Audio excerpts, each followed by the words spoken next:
Welcome to another episode of Confessions of a Modern Artist. I'm your host, Luke Wynn. My confession for today, for a long time, I had no idea who I was. Yeah, this is my confessional. This is my confessional. This is my confessional. This is my confessional. This is my confessional. First of all, how is everybody doing? We have a Discord account where y'all can come DM us, we can message, we can get together as a group, a collaborative of collectives, and ask each other that. We can answer it as well. Let me know if you're doing good. Let me know if there's something that you're struggling on. Let me know if there's something that you feel like you hit a brick wall. We all want to be there to help you get through it, because we know what it's like to be a creative, to have hopes and have dreams, but not know how to navigate through this journey. But I hope you guys are doing good. And if not, I hope by the end of this, you'll be doing great. I'm going to be honest with you guys. I was a very, very insecure kid, right? I remember by the time I was 16 and I had reached its height, I would only wear hoodies, including over the summer, just to block off my skinny arms, which for all the skinny people out there, I gotta tell y'all, let me free you guys right now. People have been doing this. Where is it? You see that? People have been doing this to me since like elementary school. Like, oh, you're so skinny. And then they do this. Guess what? I'm 30 years old, 200 pounds, and still, like, do you know how fat you have to be to not be able to touch it? People put so much emphasis on that. That killed me for such a long time. I was like, oh my gosh, I'm so skinny. It's so ridiculous, man. Adolescence is so funny because you're trying to figure out who you are in a world that tries to tell you what you're not. And then you have people close to you that try to point out all the flaws and get you to define yourself based on all those flaws, you know? But thank God we are overcomers through the blood of Jesus. But yeah, that was a side note. But yeah, so when I was 16, yes, very insecure. There was this one girl who I was liking, who my brother wasn't liking at all, my older brother. He was the man back in the day, by the way. He actually said some extremely hurtful words to him because the chick that I was like digging at the time started to dig him. And like just in my insecurities, like I let out some really, really harsh words. I eventually apologized for it. But when you're going through these insecurities and trying to find yourself, a lot of times, like, it's an internal battle. And for me, and if you're creative, I know you can understand, so much of our battles are internal. So much of our battles are mentally. So much of our battles, you know, like, we don't even really know how to express it. So we just battle through it, and then we hit this point where it all explodes. And now I'm looking crazy because I said something that was hurtful to my brother, but it was deeply rooted in like years of just insecurity, years of feeling like I was always second best to him, you know? So by the time I was 16, I was super insecure. But I finally got over all that when I was, still felt insecure about being skinny. But But a lot of the things that was kind of like overwhelming me, I kind of got out of when I was like 17, 18 years old, when I started to go to college by myself and I was no longer under my brother's shadow. And I started to see, you know, my real potential, you know? So then for the next 2 years, I become this guy that's the completely opposite, right? Overly confident, you know, overly secure in himself, overly dedicated, you know, feeling like I have this vision for my life, feeling like, you know, I knew where my life was headed. I had plans and I felt like I was going to reach certain goals and all those, you know, those very, very cliche things. And looking back at it now, I can tell you guys, I still did not know who I was. I had no idea who I was. Because when you're basing your life off of, like, in spite of your flaw, in spite of what the naysayers say, in spite of what my own mental thoughts are trying to attack and defeat me with, you're not actually living your life. You're living their life. You're living the life that they're creating for you. Sorry. You're living a life that is fabricated by the people and the society around you. And a lot of times you look in the mirror and you're trying to decide who you want to become. And let me free you guys in knowing this. Life is so big, it is so vast, it is so broad that you're always going to be changing. You're always going to be going through a constant evolution. And that is okay. You know, maybe in high school you were the jock. Okay, well, maybe now in college you can be the nerd. Okay, well, maybe at your job you can be a leader. You don't have to be that same exact person who you were when you were young for the entirety of your life, you know? And opposite, in my perspective, you don't have to be an extreme opposite version of that person that you were when you were young, you know? There's so many people who we create these personas based off of who we wish we could have been when we were younger. And that's not necessarily the proper way to find yourself. A lot of times when you're doing that, you're denying certain interests that you have. You're denying certain curiosities that you have. You know, you become insecure about certain things that you literally liked. Like I said a couple episodes ago, back then, like when I was younger, you can get roasted for whatever. Like you could be eating a peanut butter bread sandwich and get roasted for it. And at those times in my life, that would put a trigger in my own thought to no longer eat those peanut butter sandwiches because I don't want to get made up for it. I don't want to get made fun of for it. Let me just try to assimilate. So I might have this desire to eat peanut butter sandwiches, but let me just go ahead and assimilate in order to please the people who are around me. And a lot of times that type of thinking can carry on into adulthood. And the biggest place where I saw that so constantly was like in my creativity and my music. I felt like I had to walk on eggshells. I felt like, you know, there were certain people in my life who thought that I could rap really well, some people who didn't. There was some people who thought that I should be singing, some people who didn't.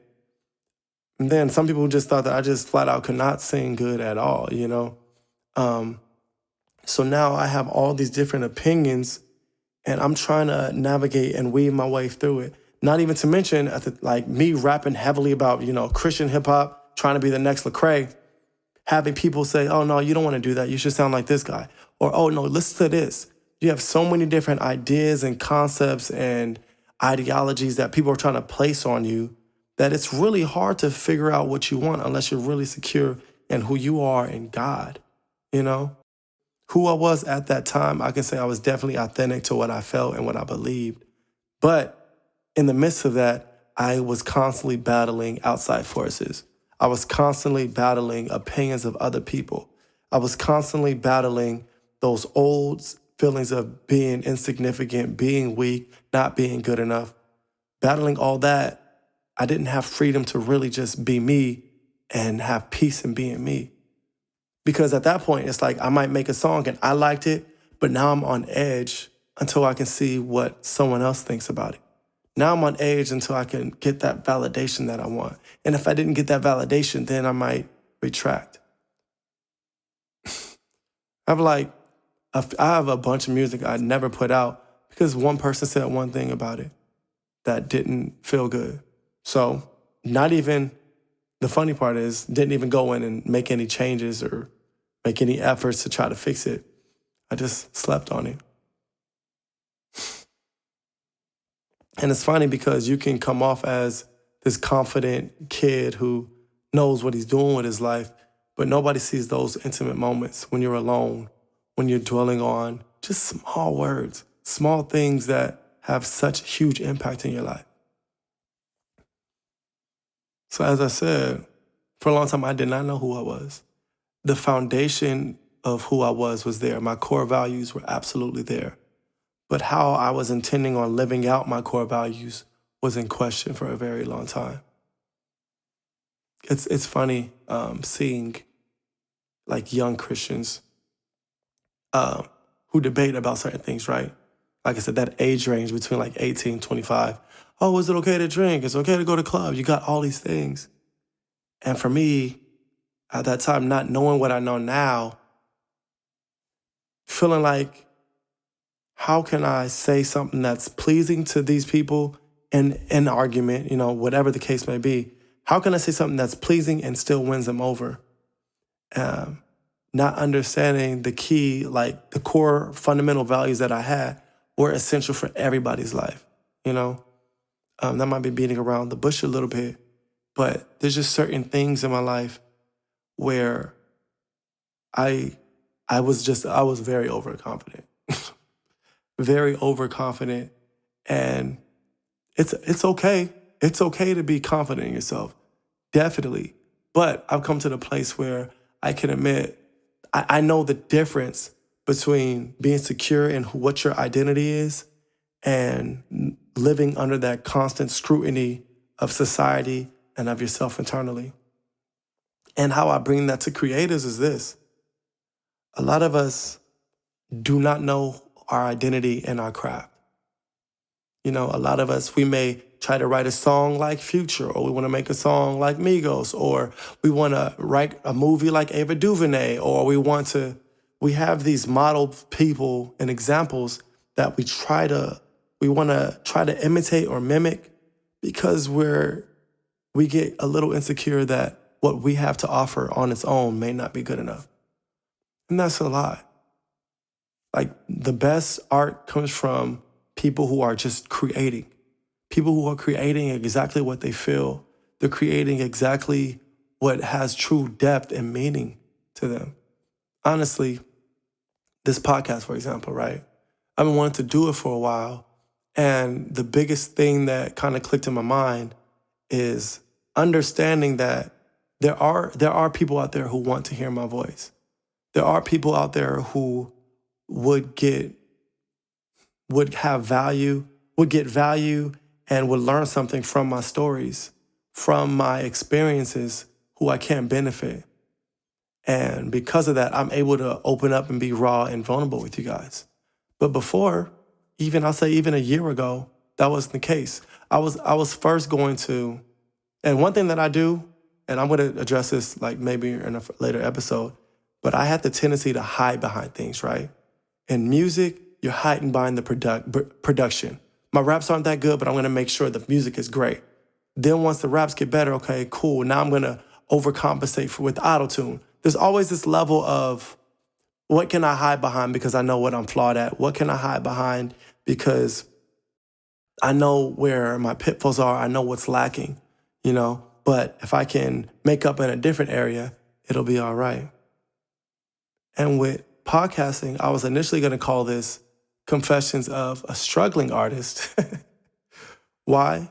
To hide behind humor. So much of my life, I have hidden behind jokes, behind humor. Like if I'm nervous, like I took communications twice in class.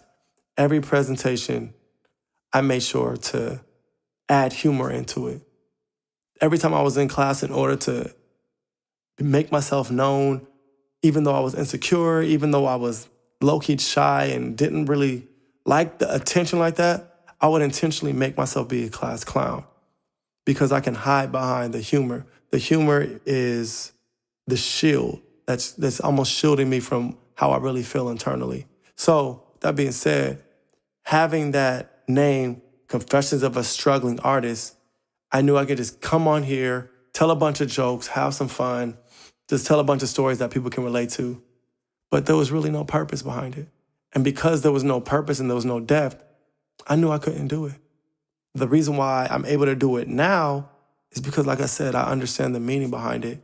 I've spoken with so many different creators, influencers, artists, writers, producers. I've spoken to so many different people who do need somebody who can let them know, I was where you are. I may be exactly where you are right now. And we can come up together. We can grow together.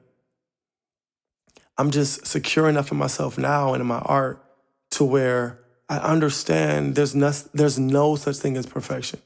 A lot of times we can get so hung up at trying to do things perfectly or trying to do things that are similar to someone else, your favorite artist or your favorite creator, that when you fail to hit that bar, that crumbles your talents. It crumbles your gifting. And that's literally because you're still not secure in your identity as a creative, as an artist, as a talent, as someone who has purpose. And I gotta be honest, it's so freeing and you get so much peace when you are creating because it's what you love to do and it's what you're called to do and it's what you find enjoyment in. Don't allow something that's meant to be enjoyment and be a blessing to others to become something that chokes and constricts you.